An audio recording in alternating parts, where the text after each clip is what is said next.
त्रिदलं त्रिगुणाकारं त्रिनेत्रं च त्रियायुधं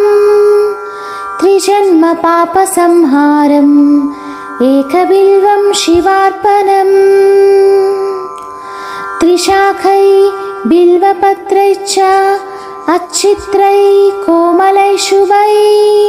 तव पूजां करिष्यामि एकबिल्वं शिवार्पणम्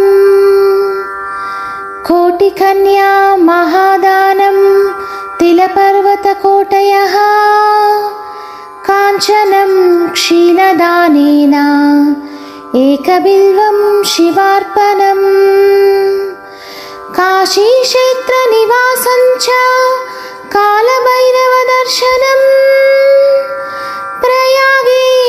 माधवं दृष्ट्वा एकबिल्वं शिवार्पणम्।